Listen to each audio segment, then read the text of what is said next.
Em meio aos debates sobre regulação de plataformas e as formas de responsabilização pelos conteúdos publicados, um ponto vem ganhando destaque: a possibilidade de comparar as plataformas digitais com veículos de comunicação ou jornais. Ficou interessado sobre o assunto? Pois vem com a gente que o Desinformante explica.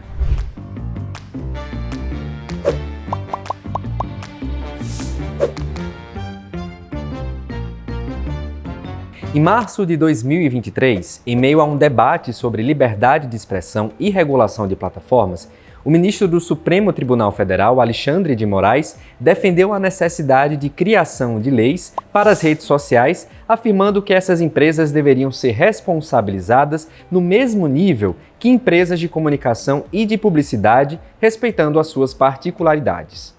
A fala do ministro, repetida em outras ocasiões, reverbera um debate que vem ganhando corpo nos últimos anos no Brasil e no mundo. As metáforas apropriadas para entender as plataformas digitais e determinar as melhores regras para responsabilizá-las sobre os conteúdos que são veiculados em seus respectivos ambientes. Mas para entender melhor a razão dessa discussão, nós precisamos dar alguns passos atrás na história e voltarmos para os anos 90 nos Estados Unidos. Um ponto-chave nessa discussão é a seção 230 da Lei de Decência das Comunicações dos Estados Unidos, aprovada em 1996. O texto da lei diz que provedores de serviços na internet não podem ser tratados como porta-vozes em relação ao que é publicado por terceiros, como acontece com jornais e outros veículos de comunicação.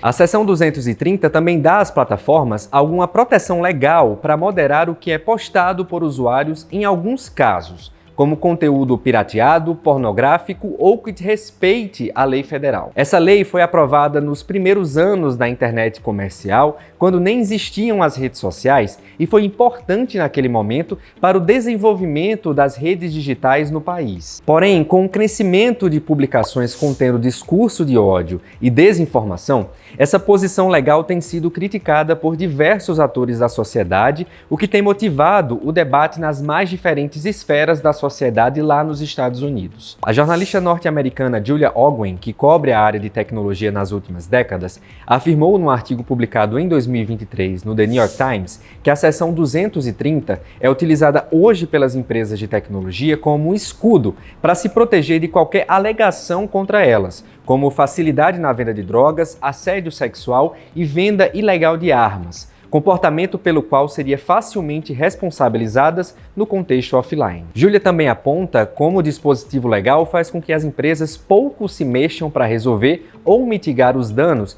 que suas tecnologias causam na sociedade.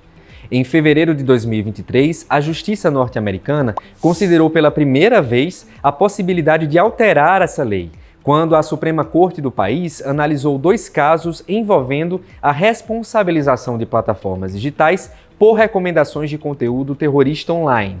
O caso Gonzalez vs Google, movido por Reinaldo Gonzalez, cuja filha foi morta em 2015 em um ataque em Paris promovido pelo Estado Islâmico, e um outro processo contra o Twitter, hoje chamado de X, movido pelos parentes de um jovem jordaniano vítima de um atentado em 2017 na Tunísia. Em ambos os casos, foram levantados argumentos de que, por questões de falha na moderação de conteúdo, as plataformas foram coniventes com esses ataques terroristas que causaram tantas mortes. Apesar das alegações, a Suprema Corte não viu indícios de responsabilidade ou cumplicidade das plataformas e manteve a interpretação da seção 230 por unanimidade. Outro caso no Supremo, dessa vez em 2024, também trouxe de volta o debate sobre a forma de entender e responsabilizar essas plataformas por conteúdos postados pelos usuários. No início do ano, o NetChoice, organização que advoga em nome das empresas de tecnologia, questionou a ação de 2 leis estaduais, uma do Texas e outra da Flórida,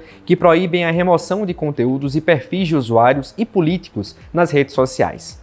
Um dos argumentos levantados pelo grupo de tecnologia é a de que essas leis seriam como forçar um jornal a publicar um artigo de opinião contrária aos valores do veículo, numa clara tentativa de relacionar esses novos atores aos velhos conhecidos veículos de comunicação tradicionais. Ao The Verge, o diretor do Centro de Litígios do NetChoice, o Chris Marchese, afirmou que existe sim diferenças óbvias entre as plataformas e os jornais, mas que ambos estão envolvidos na liberdade de expressão dos cidadãos. E no Brasil, como é que está essa discussão? Por aqui, debates parecidos também já estão sendo feitos. Basta olhar, por exemplo, as declarações do ministro Alexandre de Moraes, que falamos no início deste vídeo. Em uma decisão assinada pelo ministro Alexandre em abril de 2024, após sofrer ataques do bilionário Elon Musk na internet, Moraes chegou a equiparar as plataformas com os veículos de comunicação, afirmando que os provedores de redes sociais e de serviços de mensageria privada não devem ter nem mais nem menos